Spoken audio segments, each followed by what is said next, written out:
I'm really excited today that we have this opportunity to dive into such an amazing conversation. Our guest today really went vulnerable. He kind of brought all the messiness from his experience to share with you the insights that he's gained working in fast scaling companies, setting his own company, of what does it take to actually practice your mental fitness. Especially when when a company's growing really fast and everyone's just excited, we're all drinking the Kool-Aid, we're all moving. It's quite hard to then actually think, I need to take care of myself. I need to slow down. I need to step away. So you're going to have an exciting conversation and you're going to share some great insights that you can take into your own world if you're an entrepreneur in a startup, where you can actually start to practice taking care of your mental fitness so that you can perform and give your best. EJ, what about you? What are you excited about this conversation? I mean, I don't want to do a spoiler alert, but let's just say this is one that you definitely want to watch. You want to listen to it if you're, driving or doing something else. We get into the benefits of being able to juggle multiple hats. We get into, the role that a coach can play in helping you get to that next level, and also how to bring all of your experience, your lived experience, and your skills into focus as you're supporting an organization in growing and getting to a more commercial state. So we're going to dive into all of that with Neel, and we can't wait to hear all of your feedback in the comments. So with that, let's dive straight in. Are you ready to dive deep into meaningful discussions, explore personal stories, and gain practical insights that can transform your approach to mental fitness? Well, you're in the right place. Welcome to the Real Talk Mental Fitness Podcast, where open conversation and authentic connections come together to empower your mental well-being. I'm your host, Chinazom, and I'm so excited to have you here with us today. First, I want to say thank you so much for coming and giving your time. And I wanted to kind of jump in straight away. It's like, when it comes to your mental fitness, what is the biggest thing that you've learned about yourself, the mindset that you need to adopt to keep your mental fitness? For me, mental fitness is physical fitness too, and I keep myself active. It's a way to manage my stress. It's a way to bring me clarity. I do things like, especially now, I try to carve out time to basically do nothing, like go for walks, listen to podcasts. I exercise a lot. I try to read a lot. And I don't think mental fitness and physical fitness are two separate things. I think they're very much interlinked with each other. Your brain is a physical entity inside of your skull. You have to take care of it. You have to eat right. You have to sleep right. So from a standpoint of kind of managing stress, having focus, inspiration, I do a lot of stuff that's physical.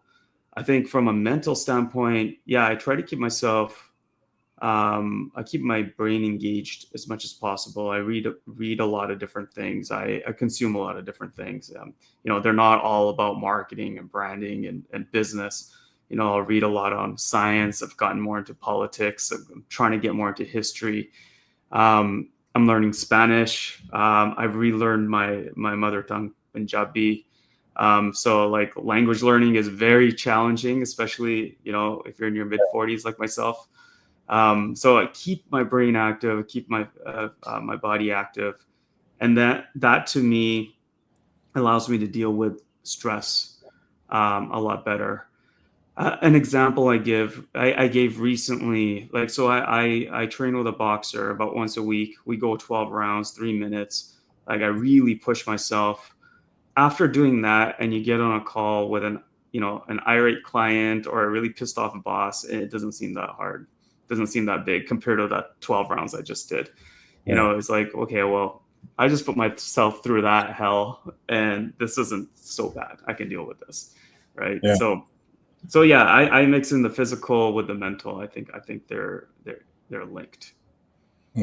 That's really interesting. I love the point around how doing physically like challenging tasks like that 12 rounds of boxing puts things in perspective, so that, like it's like you're increasing your endurance and your tolerance. And then that makes other stuff that would be stressful to others seem like nothing for you. You just kind of charge through it.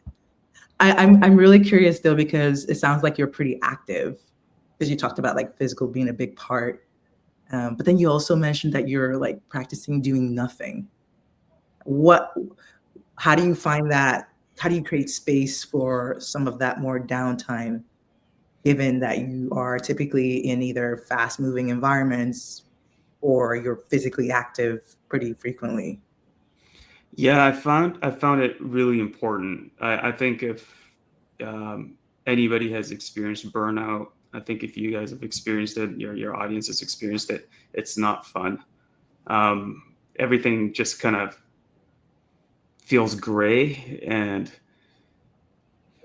not motivating. You know, all the work you're doing at that point just feels like all the life has been sucked out of it. And you personally, you know, your motivation's gone. You just feel like crap, you know. And I went through that years ago when I was working at a startup, and so I live by my calendar. I do a lot of my task management, my time management through my calendar. So years ago, when I was at a startup, I lost a lot of weight because I wouldn't eat. I wouldn't eat lunch. I'd miss it because there's just meeting after meeting, and we have to launch a product. You know, we have to launch things, get into market. We're growing so rapidly that you forget to do the things that you're supposed to do to keep yourself alive. And so I started time slotting everything, including time slotting to eat, time slotting, you know, to meet friends, time slotting to do stuff that's personal, the gym, and I still do that. And you have more time than you think, especially as you get more experience. Your work tends to get a little bit more streamlined. You get better at what you do. It takes less time to do better work. You do end up finding more time. But if you really dedicate, you know, and for me, it's the calendar. I actually chunk out time for work, for meetings, and then for personal stuff. And you stick to those like they're meetings. Like, don't let people book over those. Then you're showing that you're dedicated to yourself and you're actually prioritizing those things. And then you can, you know, then you get the time all of a sudden. All of a sudden you're able to relax or, you know, disconnect or go to the gym, or like I do, I go for walks, or listen to podcasts or read or whatever. But you have to do that because, you know, if it's important to you, you have to do it. You have to find time for it. That's a powerful one, actually, where so a lot of the time where I see where people, they want to go for walks or they want to take this downtime, but whenever they book in their calendar, stuff just gets overbooked over it. And a question for you is, was it the burnout that you went through that made you able to operationalize this? Because it seems to me like you've been able to operationalize, I've got to give myself this stuff, so this stuff is important. Because a lot of the time when I work with people, and it pains me in that, do they have to go through this, like I call it hitting the wall, like you had the burnout, so you then realize that this is a non-negotiable for you to be able to come up with this system that worked for you? Yeah, I think that was part of it. Absolutely. Look, I wouldn't take anything back. I hit burnout because I was so dedicated to the work I was doing. And then I learned where my boundary was, right? I pushed myself to the point where I know, okay, maybe I shouldn't be doing it this extreme. I wouldn't have known that if I didn't hit burnout, you know? And so I think it was a moment in learning. It taught me to think about how I work differently, to think about how I manage my time differently, to think about what's really important to me. Being physically active, being healthy is important to me. If it's not important to somebody, maybe they won't have the same mentality as I do, or other people that think like that do. But for me, it's important, and the fact that I was letting it slip really bothered me as well, right? So there's a couple signals there. You got to listen to yourself, and burnout's a really good, you know, lesson. And it's a really good way to listen to yourself. Like really, like, why are you feeling this way? Why are you tired? Why are you exhausted? Why are you all of a sudden not liking the work you're just so passionate about a couple of weeks ago? Okay, something needs to change. So yeah, to answer your question, it was a moment to reflect and do things differently. That, you know what, it's because I'm picturing, like, as you were describing kind of the state of your life when you had that experience, I was picturing you being in this really like fast growing environment, and you're really passionate about your work, and you're doing things that are exciting to you, and you're probably surrounded by a bunch of other people who are similar, who are also really passionate about the work, really, really talented. And there is this thing that happens when you're in environments where it's like there's almost a positive peer pressure, So if everyone's skipping lunch and they're going to be brainstorming in the meeting room down the hall, you want to do it too because you're excited about the work you're building. You have a lot of respect and admiration for them, and you want to be part of what they're creating. So, I mean, looking back on it, because you said you wouldn't take back anything. Like everything happened as it was supposed to happen, and then you had that sort of aha moment, that revelation that's changed the way that you live and work today.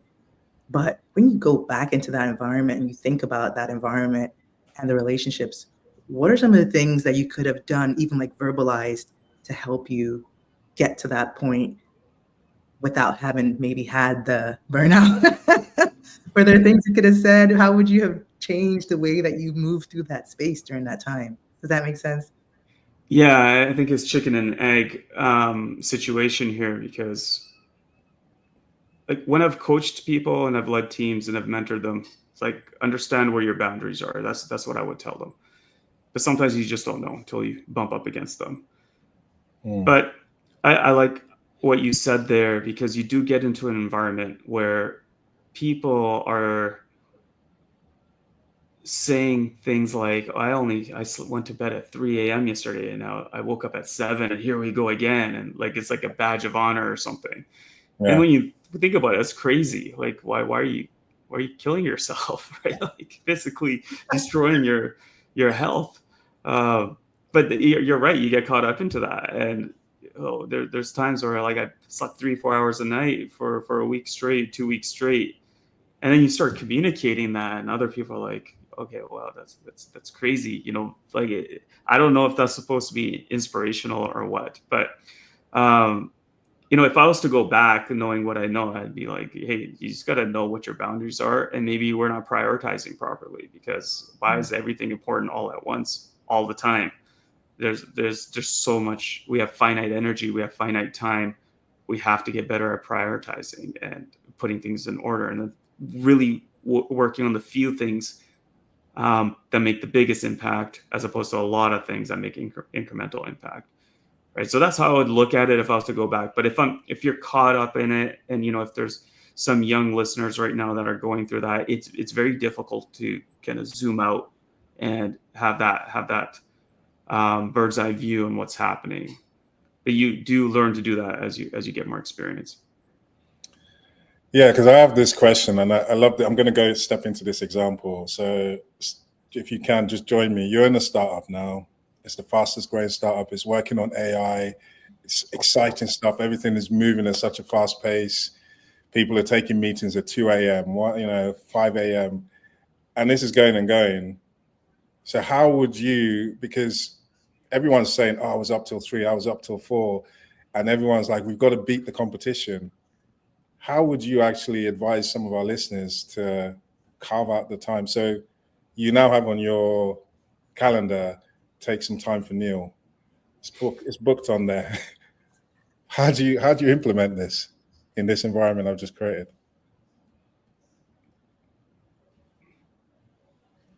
So, okay, there's a few things here. Is that the culture of the business, is the culture of the company? It's going to be really hard to change anything.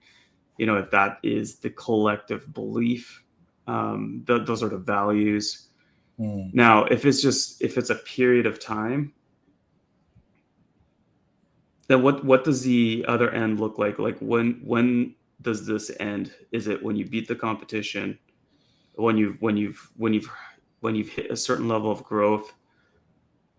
you've got funds, you've got funded. Now, can you bring in resources? Like, what does that future state look like? And then you strive for that. If you don't have a vision, then you're kind of scrambling all the way forward, and you'll just burn out. Like, if there is a end goal there, whether it's a financial goal, it's a certain growth goal, which then at that point, you're like, now we can kind of systemize things and operationalize things and get some of our lives back. Then we grow into the next phase of the company. I think that's okay. You will work your 60, 80 hours a week to get there because you're really passionate about what you're doing and you're building a business, but it can't go on forever. It's not sustainable. So what are the conditions for to you start working in a sustainable fashion? So that's the way I would look at it now. It's like, what's the outcome we're trying to achieve? We're working so hard and we're putting all this energy into this, and we're sacrificing our personal lives for what? Like, what's the what?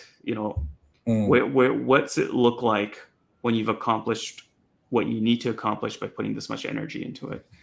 It's when does it stop? And then at that point, what changes? How do you transform the business so that you're still operating at a very high level, but more effectively, more efficiently?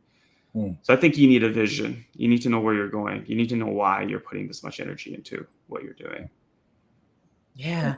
And I love the point you make around kind of articulating and agreeing, like, what is that destination goal that would then time box this erratic, rapid pace that we're at. It's really interesting because I think a lot of times we make assumptions that everyone has the same understanding of what that future point is. Maybe it's been talked about it a couple of times, or yeah, we're gonna, when we get this amount of funding, but what does that really mean? And I'm so curious to hear a bit about your stories in that environment. Is it as clear as that? Have you had an example where everyone knew what that future point in time is and exactly what needs to be in place to get there? And did you get to that point? When you got to that point, did things change? I'm really curious to hear any insights you could share from that point in your journey. So I've been in and out of companies. I've consulted a lot. So in the past, I would consult on brand strategy, marketing, even vision setting. So that's something I used to help companies with. And it's like, what does your future state look like 10, 20 years out? How do we get there? What are you perceived as? What's your revenue that you're creating? What does your company look like? So it's like a future goal, is also known as a BHAG, big, hairy, audacious goal. I think Jim Collins has coined that. And so when I actually joined, a startup, so back in 2012, I joined a startup. We're about 15 people, and we grew rapidly. We went through the whole hypergrowth phase. We ballooned out to about 400 or 500 people. And then eventually we went public, and that was in 2020. During that time, we entered 22 different markets, 12 language markets. We had strategic partnerships with the NBA and Sony and large enterprise companies. We did acquisitions ourselves. We did fundraising ourselves. And so when you're going through that, it's really hard to look out 10, 20 years. It's very difficult. You don't know what's going on because the market keeps changing. You keep changing. The company, the way it operates keeps changing. It'd almost be foolish to say, hey, this is what we're going to look like in 20 years when you can't even tell what you're going to look like next year. Right? So in that case, it's very hard. And I'm almost contradicting what I said earlier. It's very hard to look out further. All you want to do at that point is grow to a point where you feel like you're going to beat the competition. You're going to be number one in what you do. And then at that point, do you exit? What's that big milestone. For us, it was always, we'll go public or we'll sell to a company. So we did have a large strategic goal in mind, but getting there, holy, like it's not linear. There's not a start and an end. It's a start and the end's blurry, and in between there's a zigzaggy line, and you're just caught up in the energy. Yeah. Right. So I think articulating a vision is very important. It should come from the leader, of course, because that's why they are the leader, the CEO. They should articulate what that vision looks like, even if it's not as long as 10, 20 years. But you need everybody to rally behind something. Even if it's transactional, it's like, hey, we want to go public in 5 years. Here's why we think being a public company is really important for us. Here's why we think the market's going to like us, and here's how it's going to transform us. Even something like that would rally, a company behind it, right? So you still need a vision, even though you might not be able to articulate the time frame around it if you're caught up in a very hectic environment that's, in high growth. I love, thank you. Your answer was very, very honest. I think of the reality. You get caught up in the energy was what kind of hit me. I also love the first part you answered. Whereas when you come into the culture, if the culture is already set up, it doesn't matter what your mental fitness practice is, you're going to have to blend into the culture. And that was something that just came recently to me, where I've seen people join companies, and even though they've practiced the mental fitness, it's like whatever the company set, whatever has been set in the company, you need to join into that. I'm going to go with this caught up in the energy, because I think the reality is like when you join these startups, like when I used to work with athletes, they would do what I used to work with track and field athletes. So they would do this thing called winter training, where they would go away to a hot country and just rip their body and minds apart. But it was time boxed. So you knew it was time boxed. You knew what you were doing.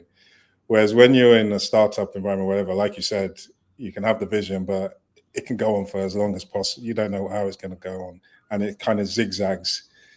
So in those environments, I wanted to hear from you is like, you're kind of this elite level athlete. What does your mental fitness practice look like when you get caught up in the energy?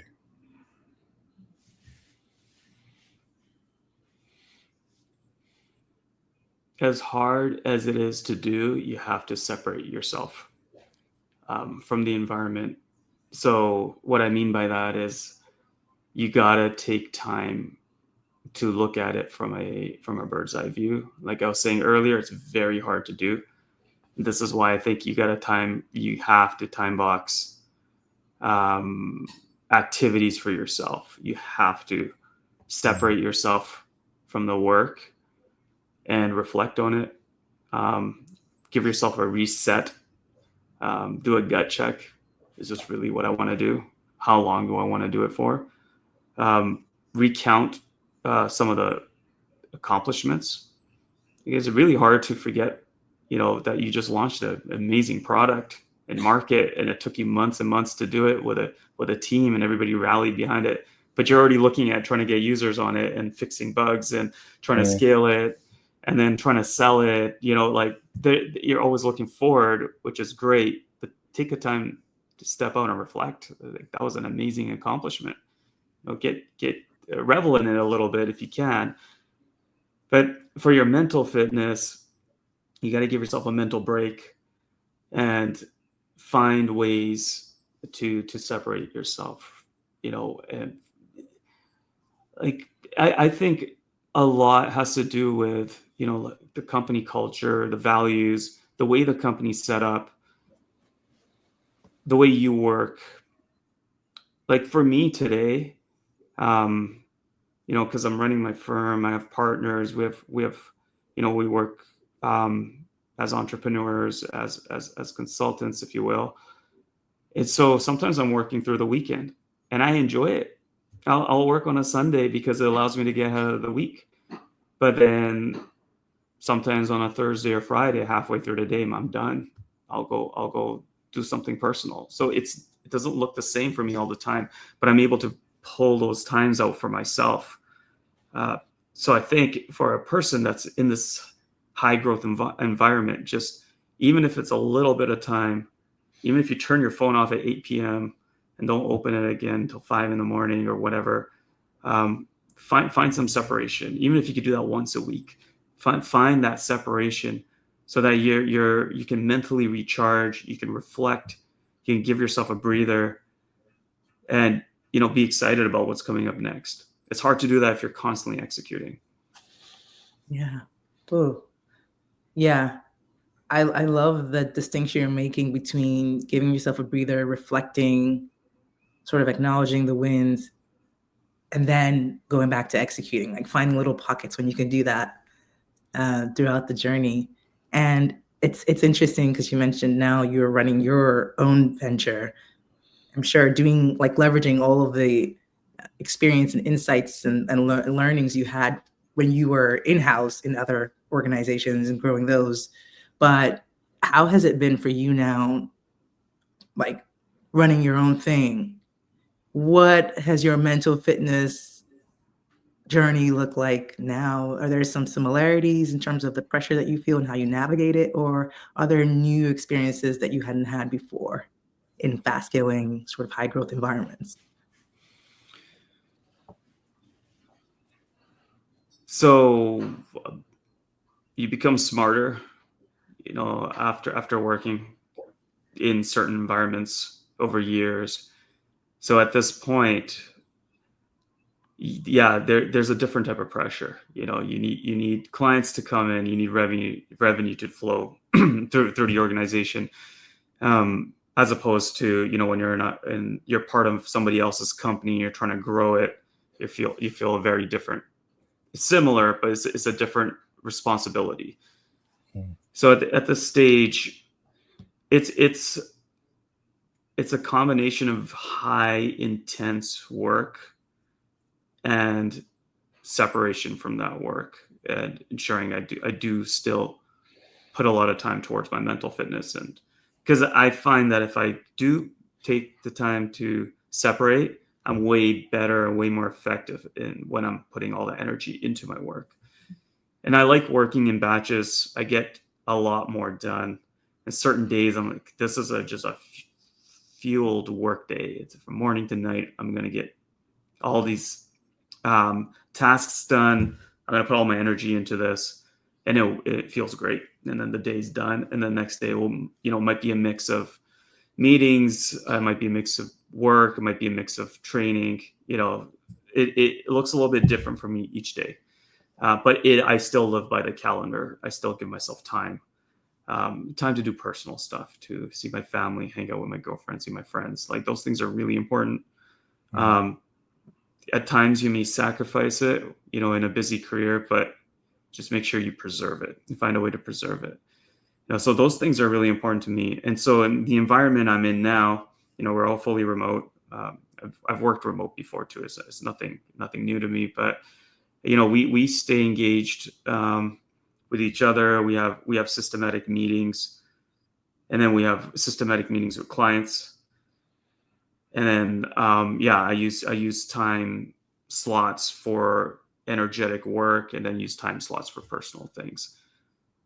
Now, one more thing to add: some of the work we do is in a fractional capacity, where we're somewhat embedded with, a client's organization.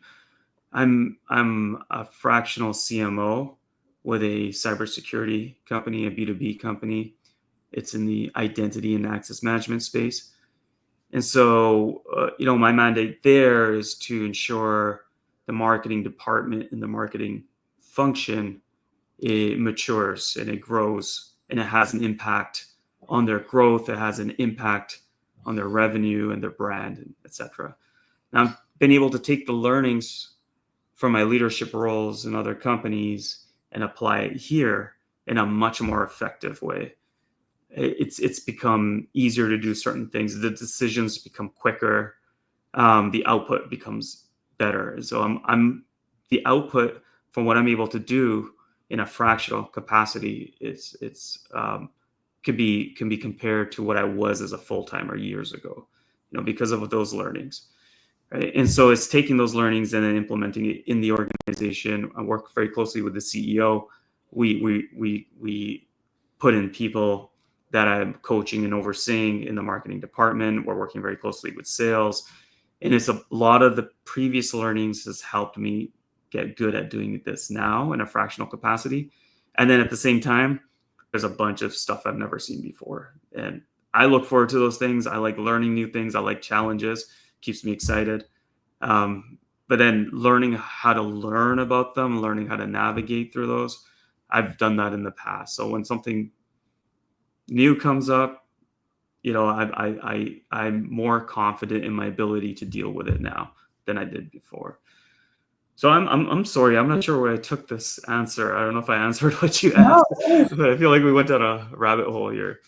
That was really cool. It was great to hear about your work as a fractional CMO and how you're basically embedded in that organization and helping them build out their marketing capabilities and build out their team while still running your business where you're consulting and working with other clients. Like that was really interesting. And yeah, I definitely learned that. Well, it seems that you've taken all your experience and now you're able to do more with less, which allows you to run your company and actually step into somebody else's company to add value there. And I was excited to hear the way you seem to have found a rhythm and you have the flexibility where you can do intense work, but then it's like, okay, right, I can work on a Sunday, but then that means Thursday and Friday, if I'm gassed out, I can go and do my mental fitness.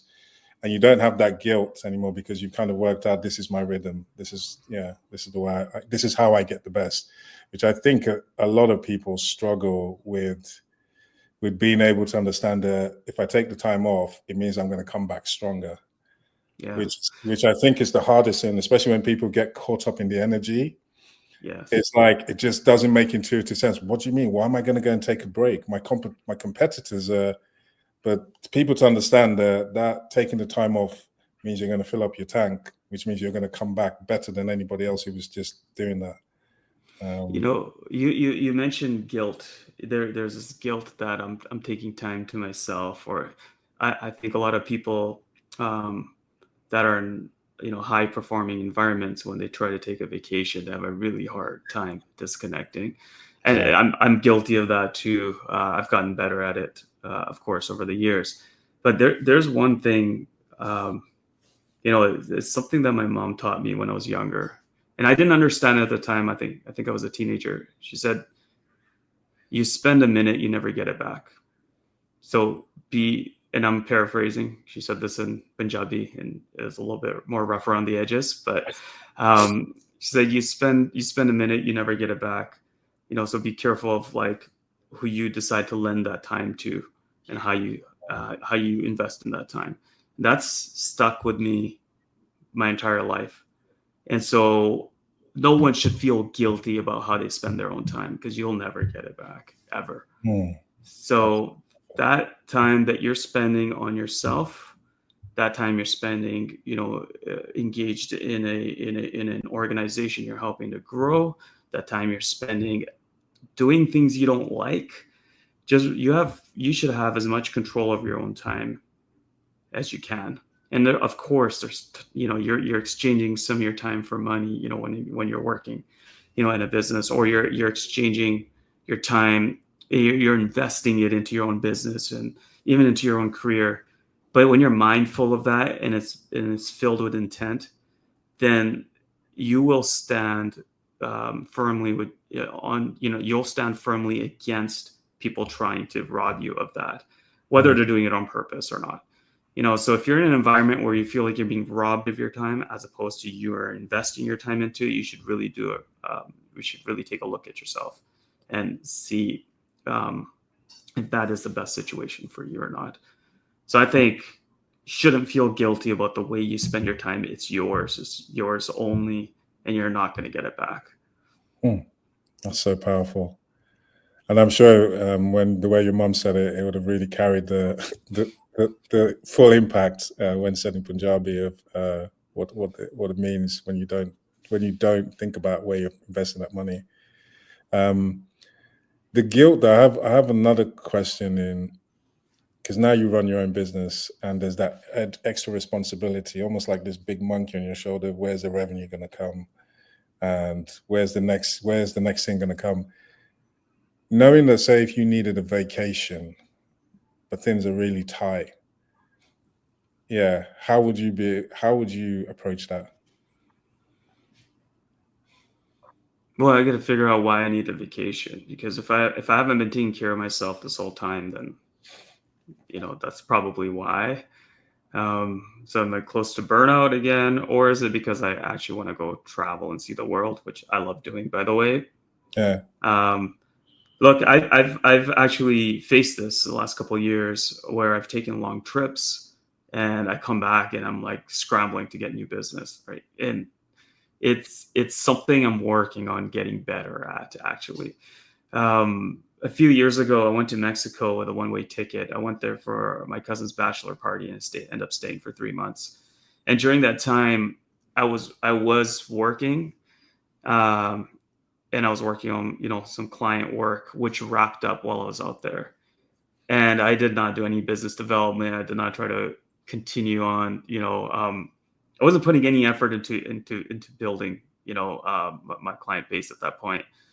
And when I got back, I was like, "Holy shit! I gotta scale this up," and we did. But here's the thing as well. That was in 2022, and towards the end of 2022 and 2023 was a tough year for B2B sales. The sales cycle was really soft. It went from I was pitching clients in 2021 and landing them within a month. It was a couple of weeks of conversations, and I would literally copy and paste a spreadsheet into an email, and that's my proposal.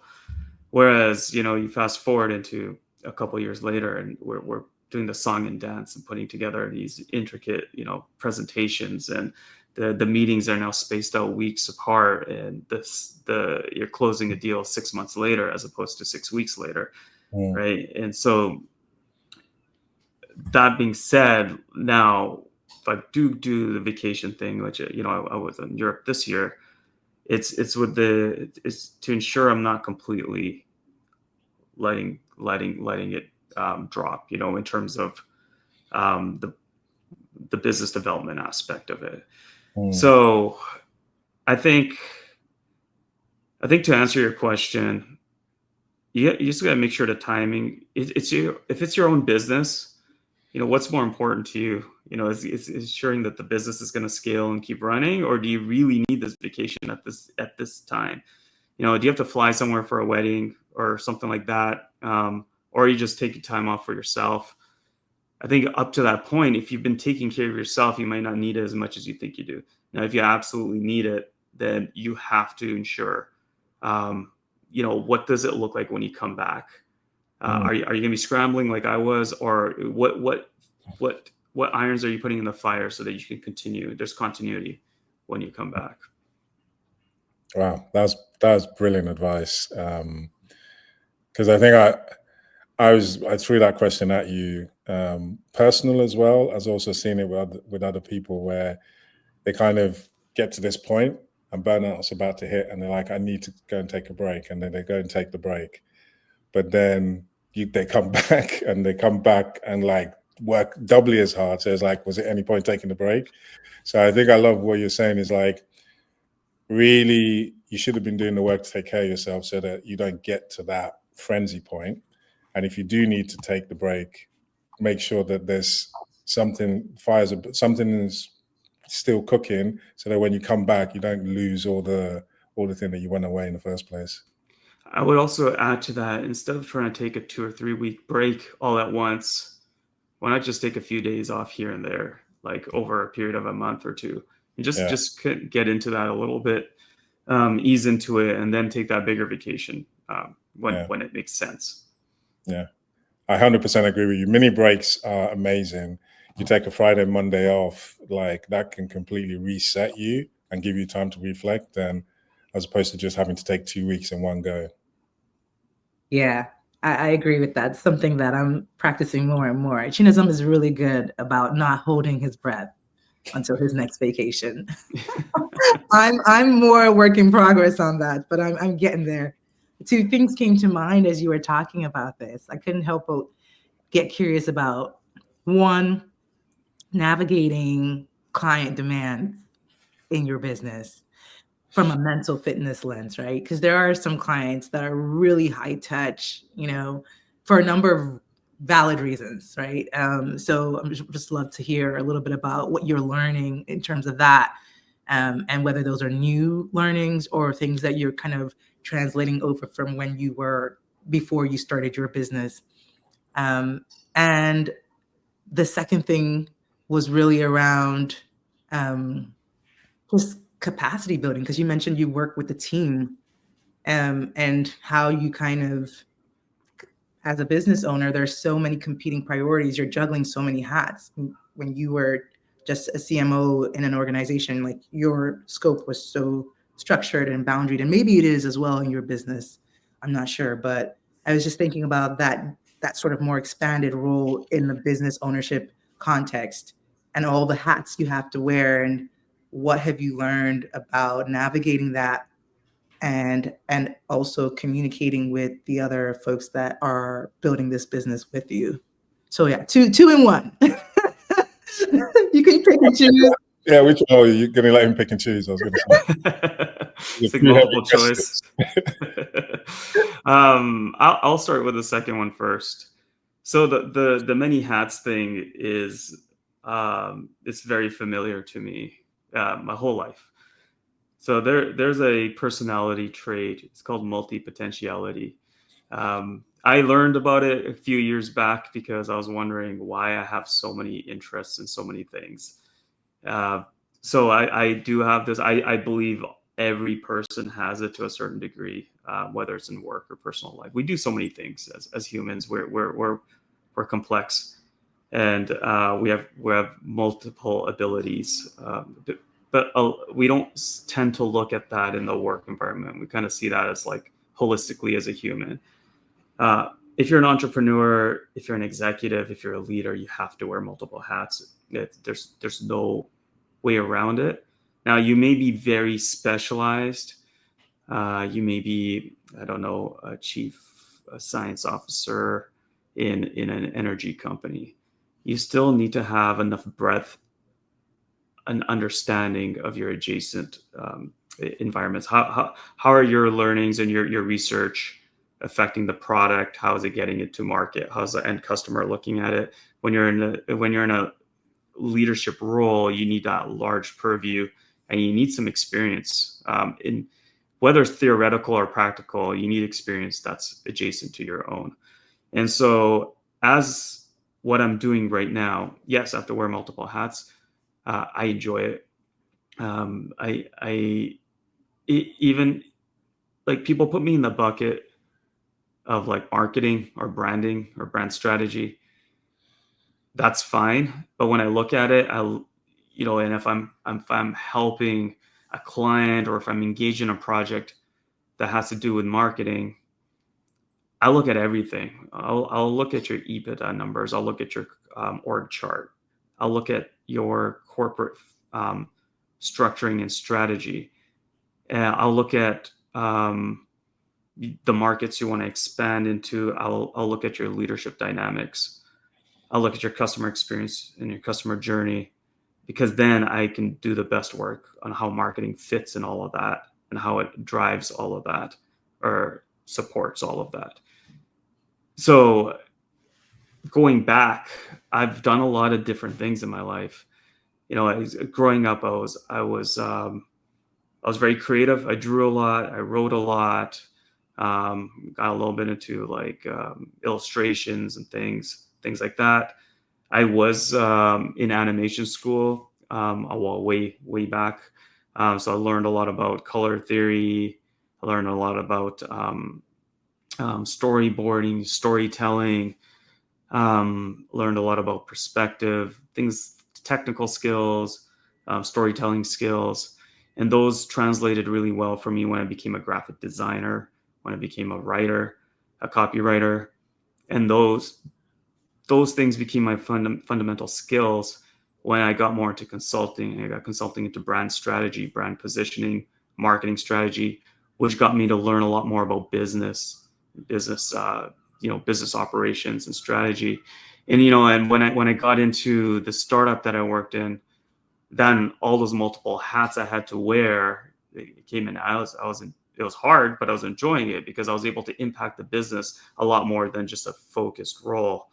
And I was able to adapt as we scaled, because the role of marketing and the role that I was overseeing and the department I was overseeing continued to evolve and change. And I had to restructure it many times. I had to put people into other departments. I had to hire different people. At one point, I had a lot of turnover as we're going through hyper growth.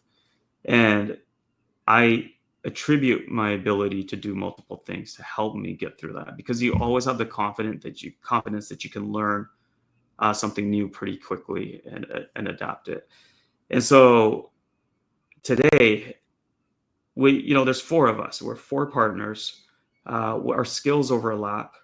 We do support each other when we're working on client engagements. But we're too small to say, hey, I'm doing these 5 things, you're doing these 5 things, you're doing these 5 things.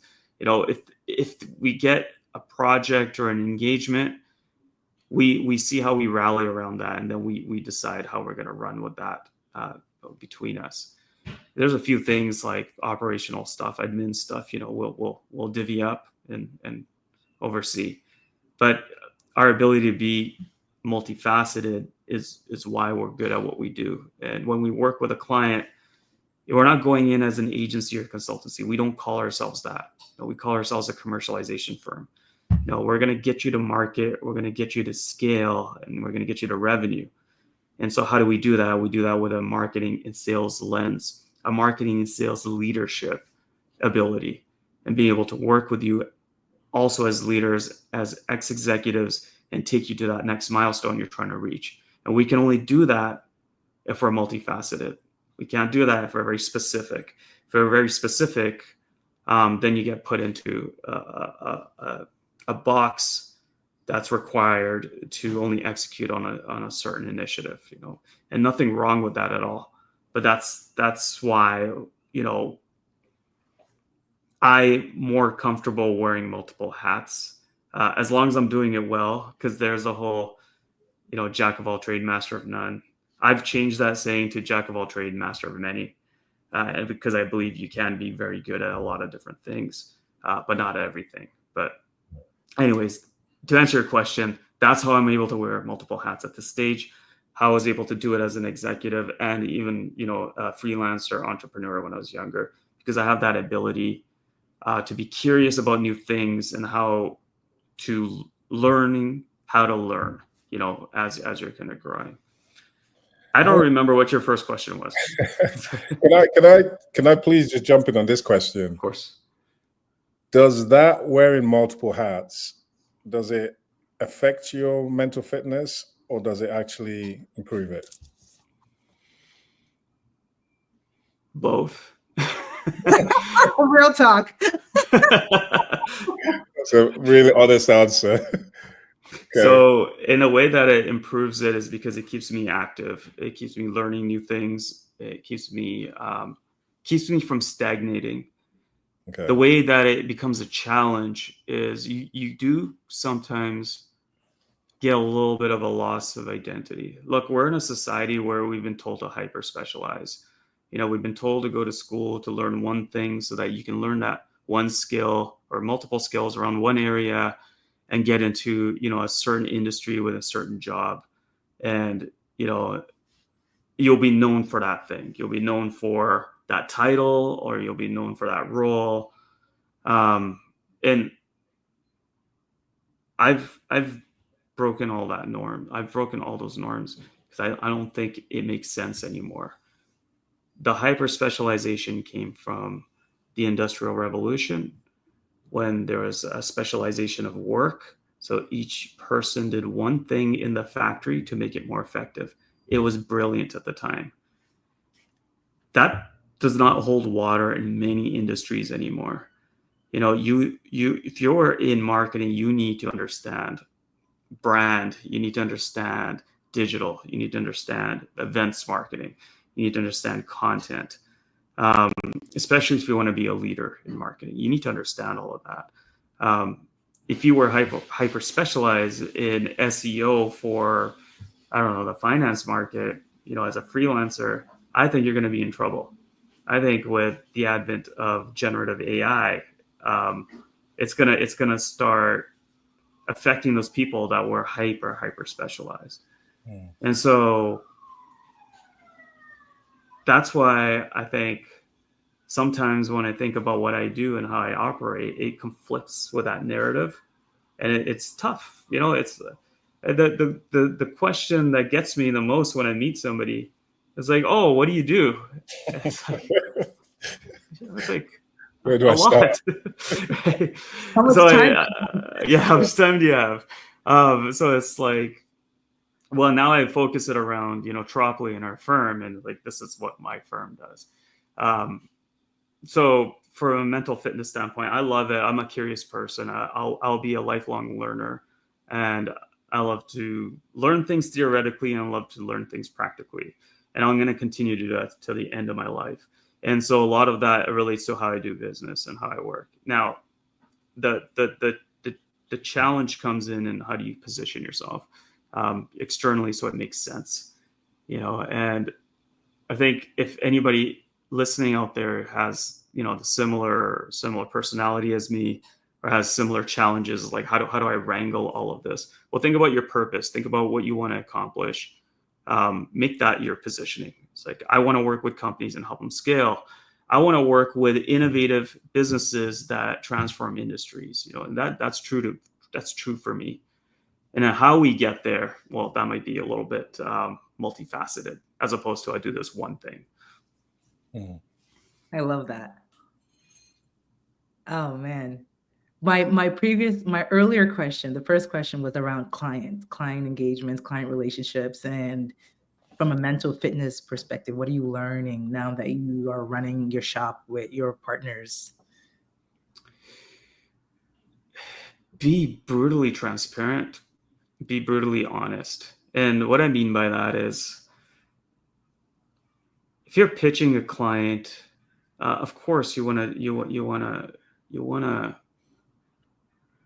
win the business. You want to say, you communicate the value that you're bringing, you communicate the impact you're going to make for the client. That's pretty standard. And if you're good at it, you'll probably win the business. But also be honest about what you're not going to be able to do, or be honest about what you don't know up to a certain degree. And like, I say this because of a lot of the marketing projects and initiatives I've worked on. There's typically this mentality from clients, from some CEOs, some founders, some other leaders, that, hey, look, we've taken sales to a certain point. Now we just need to bring in marketing to scale leads. And we'll just press that marketing button and it's all going to work. And so there's a little bit of an understanding issue. And if you are in marketing or other areas, if you're consulting, even in sales or operations, and the company is at a certain stage where they haven't done it before, you have to be brutally honest and say, look, I'm going to take half your money and it's going to be all experimentation, because you don't have any benchmarks. You don't have a robust marketing program from before that we could just take and scale. So in those situations, you want to be honest and say, look, we're going to spend the next 3 months figuring out what works and what doesn't work. We're going to use industry benchmarks because you don't have any company benchmarks, and we're going to see how you hold up to those. And then we're going to create those into KPIs, and those KPIs are going to be refined over months, probably years.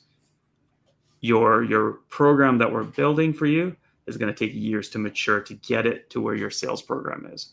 It doesn't just turn on. So I'm saying all this, and I'm saying it in a way that it's an example, because I know many people have gone through this. Like, how do you push back against a client? Well, you do it by being honest on how you're going to get those numbers. And you're going to be transparent in your activities. And you can pitch your capabilities, you can pitch that you're going to impact the client in a positive way, but make room for learning, do a discovery. You need to understand the dynamics of a company or a client and how they run their business and what's important to them. And that takes time to learn and understand before you can be effective in what you're doing. So I think if you're upfront and honest, you'll be, I believe most clients will respect you more because you're not bullshitting them. You're not just trying to win the business. You're winning the business by being honest as well. Yeah. That was helpful. That was really great. Chinazom, did you have anything you wanted to share? No, I completely agree with that transparency, because I feel if you're not transparent and then later on, like, I love what you said, like the first 3 months we're going to be experimenting, and you got to tell people that, because if you don't, when they're going to soon figure it out, and then that's just going to cause a lot of problems. So it's always hard to be transparent, especially when you're trying to win the business, but it comes back to bite you in the ass if you're not. So I think, that really resonated for me. Anything else? Yeah, I was just going to say, and I think a lot of companies think that they're really innovative,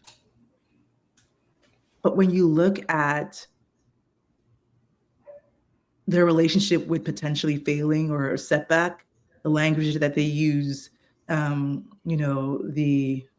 punishment that gets doled out, right? Whether it's just, some gossip or it's something more formal, you realize, nah, you guys don't have that much appetite for experimentation, actually, and innovation requires experimentation. It's embedded in that. And so it's so interesting because innovation has become this buzzword and everyone wants to be innovative and have an innovative approach to how they do everything. But we're not really kind of calling out some of these other bits. So yeah, it's interesting the way that you describe it. And I think being transparent in that way allows you to have those critical conversations and really get a gut feel for how innovative is this company really? Because if they're really bulking at experimenting, that tells you a lot, and just kind of helps you manage your expectations as well, and could be new insight for them. Yeah, I think it's important to remind the founder or the CEO what it was like when the company was only 5 people, right? And you remind them that you took a massive risk. You experimented like crazy. You probably have amazing stories to tell people of what worked and what didn't work. So we need to do that again with this new thing that you want to launch in your company, and we'll help you. We'll help you envision what good looks like, what conservative looks like, and what terrible looks like. This is what it'll look like if it fails. This is what it looks like, if we do pretty well, and this is what amazing looks like. And if we hit any of those, you learn from all of them, right? And then maybe you put the brakes on because you're running out of budget, or maybe you take those learnings and let's reinvest and scale. But just remember what it was like when you launched the business, or remember what it was like when you first stepped into this role. It was messy. It was scary. It was challenging. So if you're going to be innovative, and just like you said, Ije, is do you have the appetite again to be able to put this into your organization? Because it's going to be messy. And what we were talking about earlier, business is personal. The definition of company is it's essentially a company of people, and people are messy. We're all different from each other. We try to align in our thinking, our initiatives, but we all perceive it differently. We all react differently. And so when you're dealing with a client, you're dealing with your team. If you have a large team, you have a large number of personalities. You have some cohesion in your vision, the way you operate, but then you have a multitude of personalities that you have to work with. And the same holds true when you're working with a client. They've had their personal experience and they've taken the company to a certain point. And sometimes you could just remind them of the great thing they did when they launched the company, or the great thing they did when they stepped in as this leader of this company, because they were required to think differently. They were required to take chances. They were required to prove themselves. So then if you want to launch this marketing program or the sales initiative, you got to remind them that they went through that at one point. This is what we have to do to innovate again. I love that. I was about to say that must be some tough coaching, because I can imagine after going through all that messiness, you have to tell somebody we're going to go back and do it again, especially when they're now established. Yeah, I'm sure you have your work cut out in making them realize this is the only way we're going to get forward. I'm sure there's a mindset shift where when you're all scrappy, then all of a sudden you've grown, you're like, oh, I could lose all this. Whereas when you were smaller, you're like, you have nothing to lose. So you're like, let's just go all in. Yeah, absolutely. Yeah, you have a lot more to lose once you've hit a certain point, of course. I do have a question, Neel. So I want you to kind of look into the future. And I know I've seen some of your talks about AI and the way AI is changing. So trying to even think next year what could happen next year, but even in the next 5 years, what's top of mind for you when you start to think about how you're going to show up and perform and take the opportunities when it comes to your mental fitness?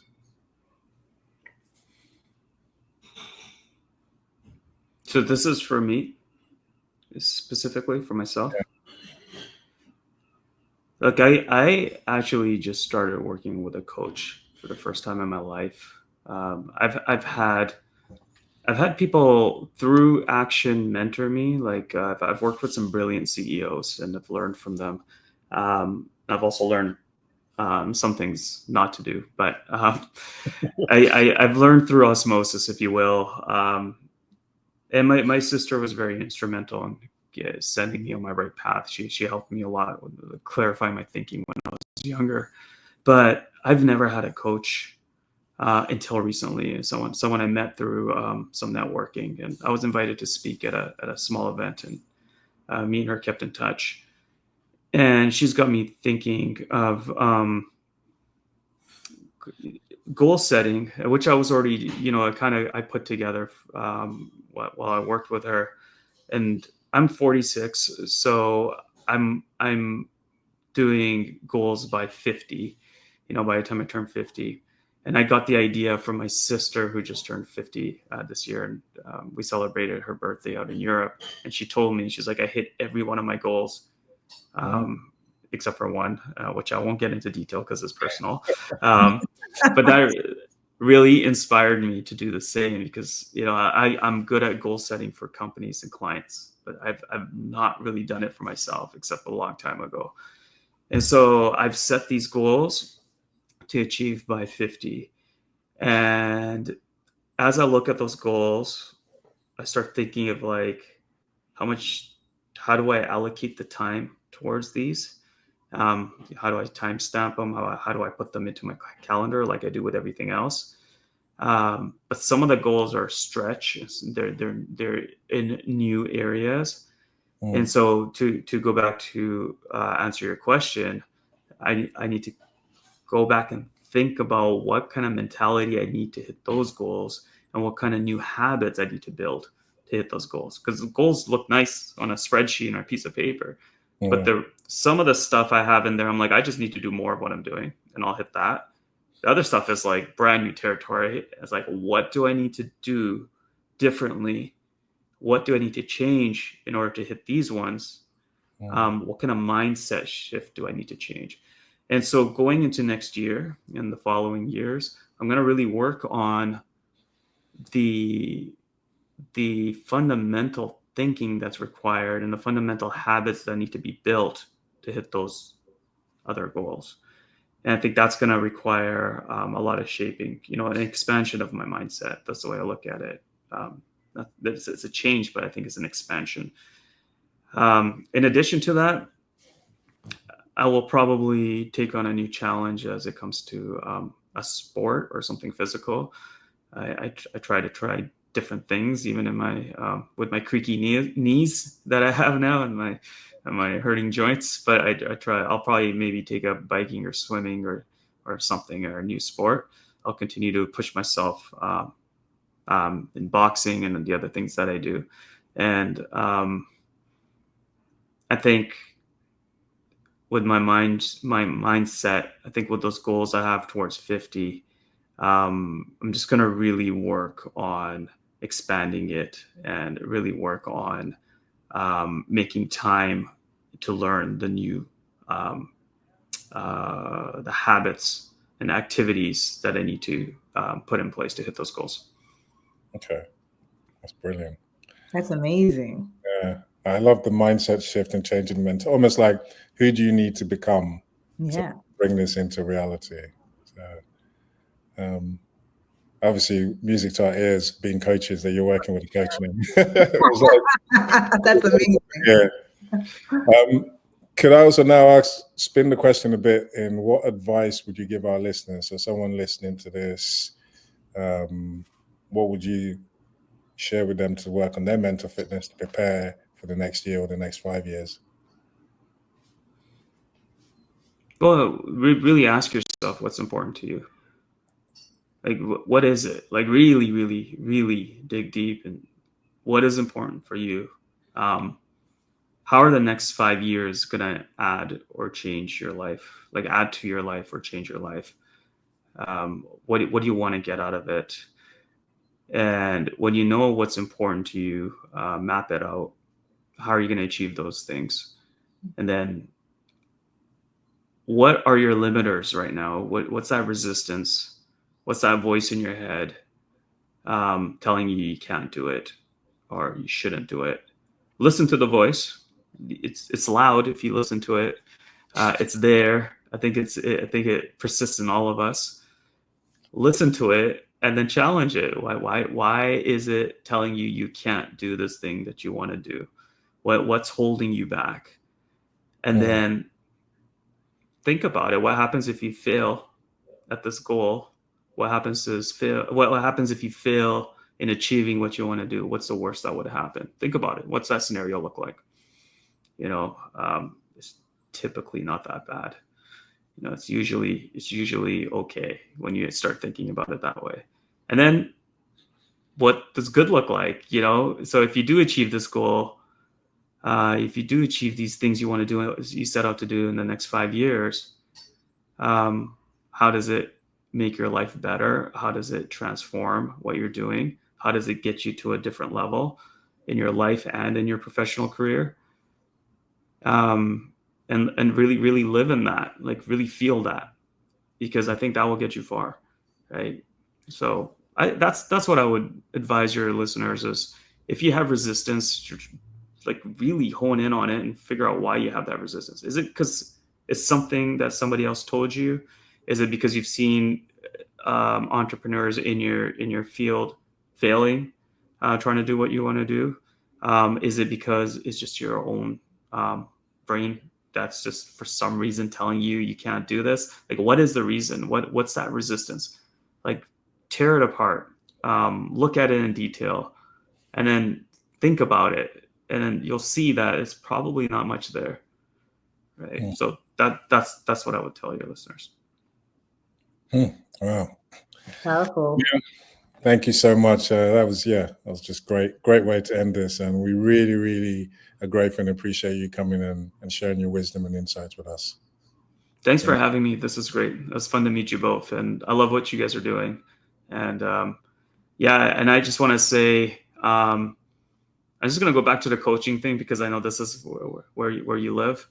I got a coach because I started thinking about the best performers in the world. You look at the Michael Jordans, you look at the Muhammad Alis, they all had great coaches, and I think if you want to be the best version of yourself, you need somebody that's not only supporting you and guiding you, but looking at what you're doing in a completely objective way. It's very hard to do that yourself, right? And so I just wanted to put a little bit more color into why I wanted to get a coach and why I got one. Couldn't have said it better myself. And we didn't even pay Neel to say that. What can you say? It was brilliant articulated, And that brings us to the end of another insightful episode of Real Talk. We hope you've enjoyed today's discussion and have gained valuable insights into enhancing your mental well-being and productivity. Now, before we wrap things up, we have an exciting opportunity for you. Are you curious about your mental fitness score? Want to know how you can improve your overall well-being and boost your productivity? Well, we have just the thing for you. Head over to our show notes, where you will find a link to our exclusive mental fitness quiz. It's a quick and easy assessment that will provide you with a personalized score and actionable steps to enhance your general well-being and productivity. It's like having a personal coach in your pocket. And don't forget to subscribe to Real Talk on your favorite podcast platform. By subscribing, you'll be the first to know when we release new episodes filled with valuable discussions, expert interviews, and practical tips for leading a fulfilling life. You can also connect with me, Chinazom, on social media. Follow me on Twitter, Instagram, and Facebook for daily inspirations, updates on upcoming episodes, and behind-the-scenes peeks into the Real Talk community. Remember, your mental well-being matters, and taking small steps towards improvement can make a significant difference in your life. We're here to support you on your journey. Thank you for tuning in today, and a special thank you to all our listeners who have joined us on this incredible podcasting adventure. Your support means the world to us. Until next time, keep striving for a better version of yourself. Take care and stay mentally fit.